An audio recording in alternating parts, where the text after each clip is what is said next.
These young ladies are here as part of their project that they're developing, very exciting, to be able to go and put a smile on somebody's face. Now, people might wonder, what do you mean by that? Well, they're going to go to a convalescent home.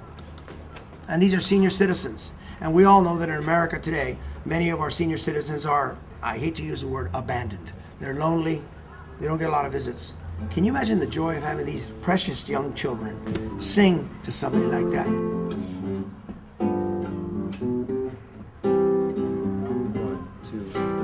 When the night has come and the land is dark and the moon is the only light we'll see.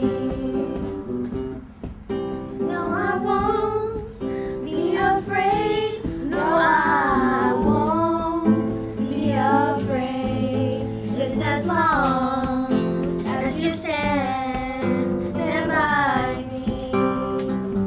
This wall is our projects. As you can see, there's some faces and young people of things that they have done. For example, duct tape bow tie, okay?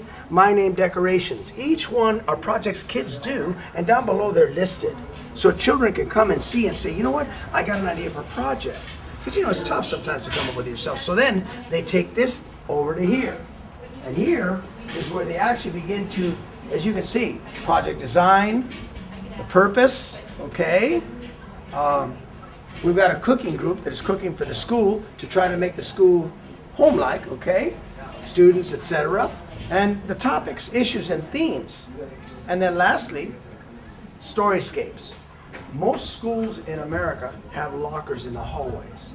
What we're about to do is to take the door off the lockers, and then when a child earns a locker space in the hallway, we're going to put plexiglass over it, of course, and in that locker space, they can put stories about who they are, pictures, artifacts about who they are in the hallway of the school, and of course the plexiglass to protect anybody from doing anything to it, and each slot could be a student, kind of a hall of fame. It's going to be very exciting. So this is part of that storyscape situation. Because everybody plays basketball. I don't know if everybody plays archery. I want you to see what our kinesiology department does with archery. So we're going to walk over here and check that out. This space that I'm about to speak to, you can see there are trees planted, new trees, little tiny trees. You can see them. They are all fruit trees.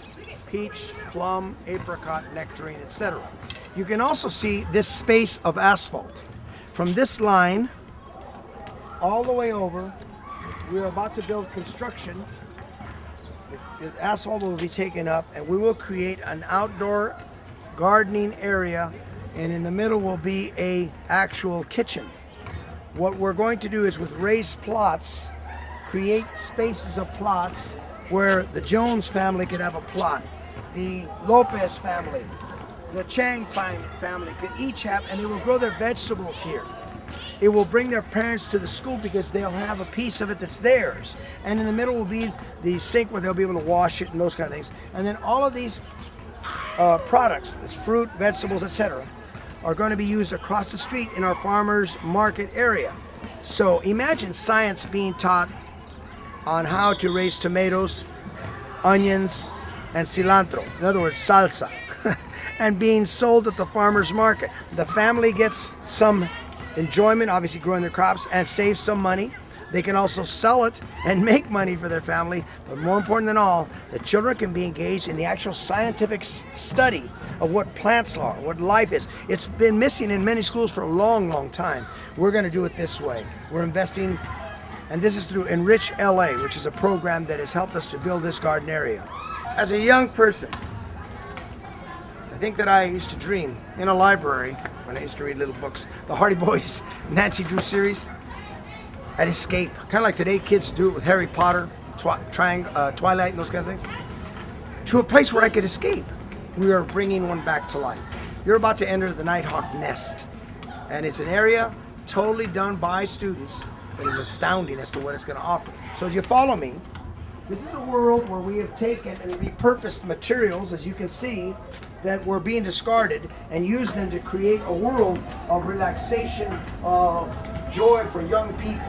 And we're using materials that are existent. We have an orchestra at our school, And so we're taking the instruments that normally would be discarded and using them in a beautiful, beautiful way. As you can see, this is being done in many, many ways.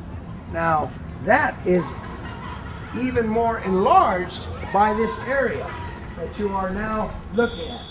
This is the nighthawk nest. And as you can see, it's an investment in gardening for our children and their families. And it's multi-purpose, and I'll explain why. As you can see, we use railroad ties. We're still under construction, okay? So, what we are about to do is we're going to put seating down. The seating will be here all along this ridge here.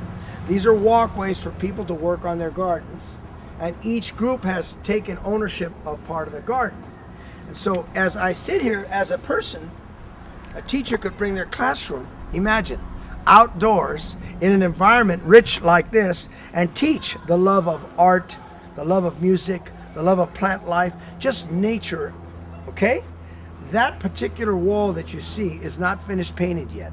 On this wall, what we propose to do is it's going to be a screen. You can see it almost painted in white, where during the warm summer evenings, after school's out, we will invite our parents and our children to come and sit and watch a full film. We've purchased a popcorn machine, and we'll provide the soda and the pop and those things to create a safe environment where young people can, imagine, learn to love their school, learn to love their culture through what they've seen, and right next to, as you can see, an apartment complex. So we've taken and repurposed a little bit of everything, and it has made it a marvelous world, and the children have taken ownership of it, up to and including, as you can see here, birds' nests made out of recycled milk cartons. The love of learning. I mean, it's just, so far, every class that's come in here, and they're coming all the time now, is just overwhelmed by the enjoyment of enrichment in a real way. Again, personalization, engagement, and passion. People leave school in this country. Elliot Washer has written a book. It's soon to come out. Leaving to learn. And it talks about why young people are leaving educational institutions in America. To me, it's very easy to understand why. There's a disengagement. There's really, they're buildings, they're boxes, they're factories. They're not school places of learning.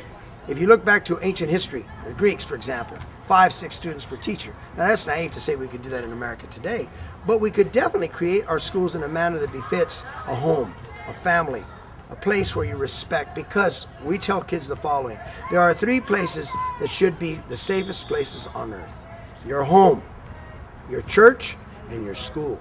That's something we've lost sight of somewhere. We're trying to rekindle that at Nightingale Middle School in a real positive way.